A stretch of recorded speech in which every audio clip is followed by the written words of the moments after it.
बाबा साहब ने क्या कहा था ये बात मैं आपको बताऊंगा कि ये आरोप उनके ऊपर भी लगता था कि सारा महार खा गए। जैसे आजकल टर्मिनोलॉजी चला हुआ है कि यादव जाटव खा गए सब, कि जैसे कहीं बर्गर रखा हुआ है और गए और यादव बेटा इधर आ जाओ, जाटव बेटा इधर आ जाओ, ले खा लो। ये समाज इतना एहसान फरामोश समाज भी है। मैं खुल के कहता हूँ, नाराज हो जाइएगा तो मर्सिडीज थोड़ी मुझे दिए थे कि वापस ले लीजिएगा। अब आरक्षण जो है ना बिज्जू आम हो गया। बिज्जू आम समझते हैं, इतना छोटा छोटा होता है, उसमें आम का रस कम होता है, गुठली ज़्यादा होता है, और कुछ दिन बाद जो है ना वो रस भी खत्म हो जाएगा, खाली गुठली का गुठली बचा रहेगा। ये आज का जो हाल हुआ है, 15 साल 10 साल और ठहर जाइए, 10 साल ठहरिए। मिशन मूवमेंट चला रहे हैं। कौन सा मिशन मूवमेंट चला रहे हैं? शिक्षा बर्बाद हो चुका है, लाखों स्कूल बंद हो चुके हैं, यूनिवर्सिटी की क्या हालत है हम जानते हैं। इस तरह से जैसे लग रहा है कि शायद कल ही वो सब हो जाना है वर्गीकरण। सुप्रीम कोर्ट का जो ऑर्डर था 1 अगस्त का, उसको जो हमने पढ़ा है थोड़ा बहुत, उसके हिसाब से बहुत सारा टर्म्स एंड कंडीशन है। पहले आप आंकड़े लाओ, जाति जनगणना कराओ, किस जाति की संख्या कितनी है, किसका प्रोपोर्शन कितना है। अगर एक जाति की संख्या 100 है और उसमें से 10 लोग नौकरी में हैं और एक जाति की जनसंख्या 500 है और 15 लोग उसके नौकरी में है, तो कितना % किसका हुआ, इसका आकलन आप आराम से कर सकते हैं। बगैर किसी आंकड़ा डेटा के इस पर बात करना फिजूल खर्ची है और इसका कोई फ़ायदा नहीं है, और अल्टीमेटली इसके ऊपर राजनीति हो रही है। इस विषय पर जो वर्गीकरण और तमाम ये बात हो रही है, बाबा साहब ने क्या कहा था ये बात मैं आपको बताऊंगा कि ये आरोप उनके ऊपर भी लगता था कि सारा महार खा गए। जैसे आजकल टर्मिनोलॉजी चला हुआ है कि यादव जाटव खा गए सब, कि जैसे कहीं बर्गर रखा हुआ है और गए और यादव बेटा इधर आ जाओ, जाटव बेटा इधर आ जाओ, ले खा लो। ऐसा कुछ सिस्टम है। लोगों को भी पता नहीं है कि जो लोग प्रोटेस्ट कर रहे हैं, जो लोग लड़ रहे हैं, वो कितना प्रताड़ित होते हैं। बाबा साहब के ज़माने में भी था, आज भी है और आने वाले दिनों में भी रहेगा। जो लोग लड़ते नहीं हैं वो संघर्ष की परिभाषा क्या जाने। तो ऐसे काम ऑनेस्ट लोग ही चलाते हैं। हम लोगों ने एक रोस्टर की लड़ाई लड़ी थी। राजेंद्र पाल गौतम साहब यहाँ बैठे हुए हैं, सूरज जी बैठे हुए हैं, अनिल जैन साहब भी शायद होंगे या आने वाले होंगे। मैं तो ऑलरेडी नौकरी में था, सूरज जी नौकरी में थे और राजेंद्र पाल गौतम जी मंत्री थे, तो उस हिसाब से तो हमें लड़ने की ज़रूरत नहीं थी। वो रोस्टर जिससे लाखों लोगों का भला होगा या हो रहा है, हजारों लोगों का, जो SC ST OBC के लोग नौकरी कर रहे हैं या पा रहे हैं यूनिवर्सिटीज़ में, उसके लिए कुर्बानियां हम लोगों ने दी हैं। हम लोग लड़े हैं, नौकरी में रह के लड़े हैं। वो किसी एक जात के लिए लड़ा गया? मुझे तो ये पता भी नहीं है कितने लोगों को दिल्ली यूनिवर्सिटी में उससे नौकरी मिली होगी, किसी ने चाय भी नहीं पिलाया होगा। ये समाज इतना एहसान फरामोश समाज भी है। मैं खुल के कहता हूँ, नाराज हो जाइएगा तो मर्सिडीज थोड़ी मुझे दिए थे कि वापस ले लीजिएगा। इतना एहसान फरामोश है। यही अपर कास्ट के लोग करते हैं तो उसको तो क्या क्या कह के लोग सर पे उठा लेते हैं। यहाँ अपने जेब से नोट खर्चा करके अपने ऊपर मुकदमा लड़के आपकी लड़ाई लड़ी जाए और उसका आपको महत्व पता नहीं, और बाद में आपस में कोई लड़ाएगा, लड़ने के लिए तैयार हो जाएंगे। ये है साथियों, हमारे लोगों के बीच आजकल राजनीतिक चेतना कुछ ज़्यादा ही बढ़ गई है। जिसको देखो सबको राजनीति करना है, सबको MLA बनना है, सबको नेता बनना है, MP बनना है, ये सब करना है, बाकी काम नहीं करना। 2 आदमी मिलकर 3 पार्टी बना रहा है हमारा लोग। एक अकेले कॉमन मिनिमम प्रोग्राम से दोनों ज्वाइंट बना रहा है। अब देखिएगा, आप जाइए घूम के देखिए तो बाघ का, शेर का, चीता का फोटो लगा के ऐसे पोस्टर छपवाता है कि जैसे सीधे अब दिल्ली के सिंहासन पर जाके काबिज होने वाला है। कुछ लोग सिंहासन पर इस तरह से फोटो खिंचवाते हैं कि लगता है कि घर में बैठे हुए लेकिन प्रधानमंत्री के कार्यालय में बैठे हुए।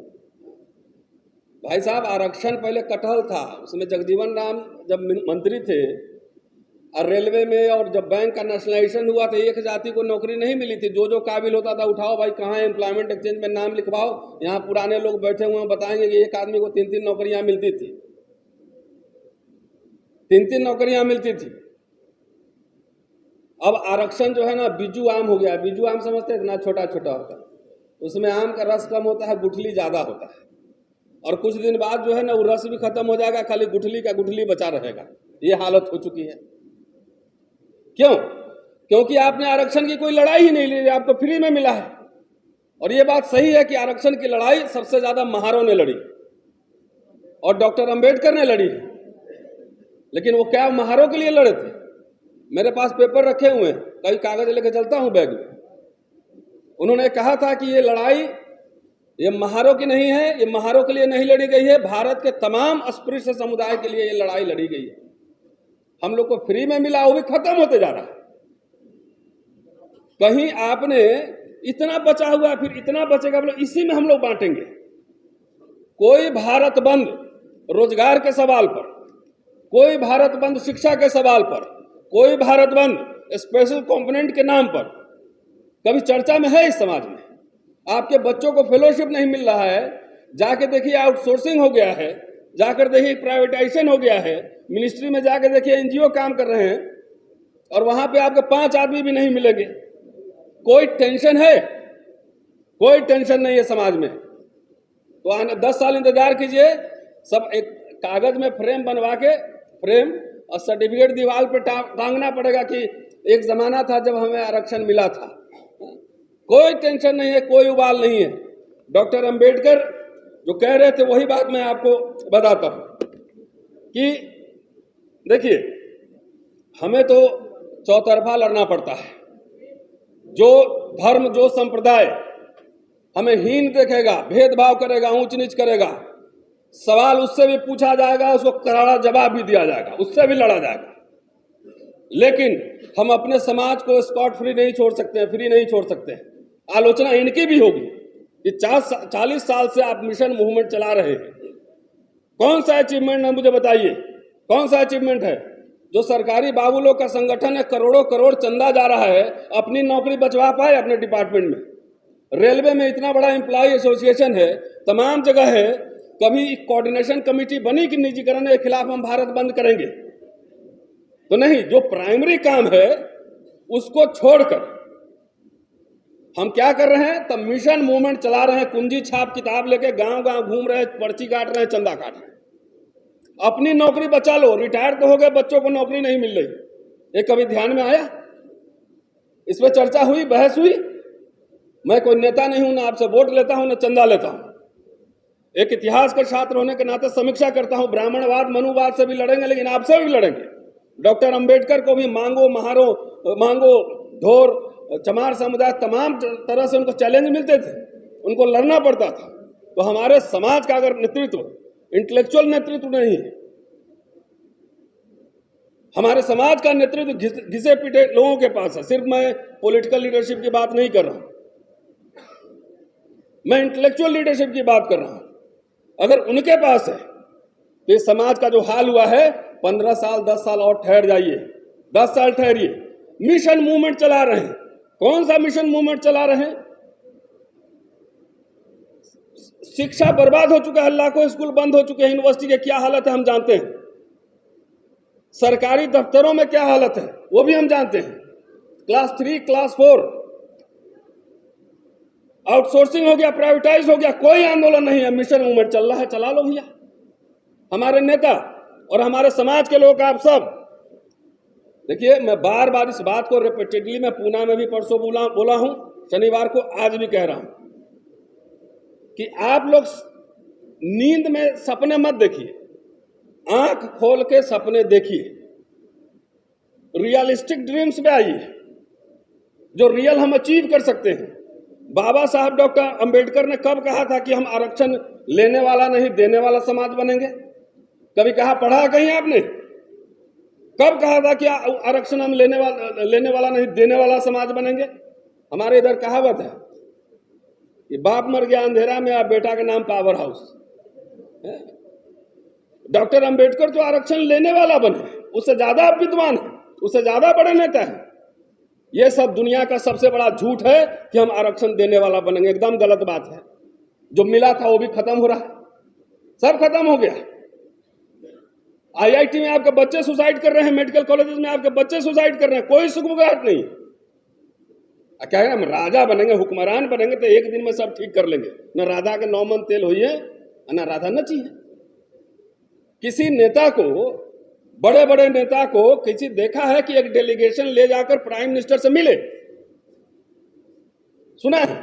आप लोग को भी गुदगुदी लगता है, रिटायरमेंट के बाद तुरंत MLA का टिकट चाहिए होता है।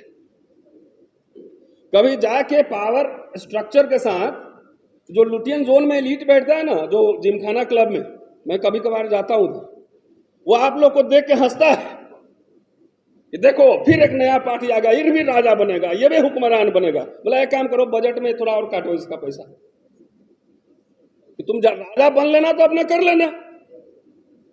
तो हर साल बजट कटौती हो जाती है। पहले अखबारों में छपता था कि schedule caste, schedule tribe, special component plan में इतने पैसे मिले। आजकल बजट जब आता है, कहीं आपको एक लाइन भी नजर आता है? एक लाइन कह रहा हूं मैं, एक लाइन। तो हमारा नेता भी, हमारा समाज भी एकदम भांग के नशे में है कि राजा बन लेंगे तब कर लेंगे। तो ठीक तो हो रहा है, खत्म हो रहा है, बन लेना राजा तब कर लेना।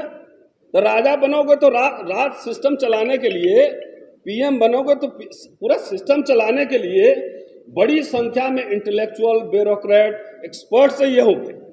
बनाए एक्सपर्ट। अटॉर्नी जनरल कौन बनेगा बताओ, 5 नाम बताओ हमें। तो बेसिक फंडामेंटल काम जो जीरो से शुरू होता है, घर से, स्कूल से, कॉलेज से, यूनिवर्सिटी से, उस काम में हमारी कोई दिलचस्पी नहीं है। ये बात रूलिंग एलिट जानता है, और जानता है इसलिए आपको आपस में भिड़ा रहा है। केक का साइज बड़ा हो, नौकरियां ज्यादा हो, इसके लिए कोई हलचल है? कोई हलचल नहीं है।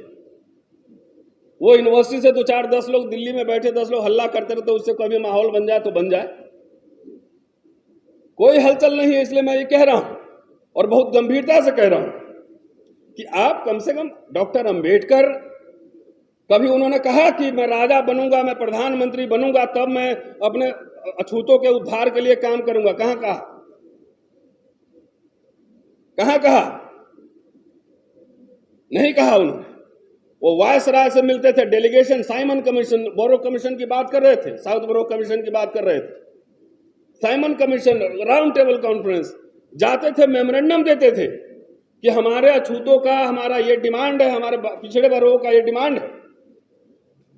खबरों में बने रहने के लिए फोरम 4 को सब्सक्राइब करें और नोटिफिकेशन पाने के लिए बेल आइकन दबाएं।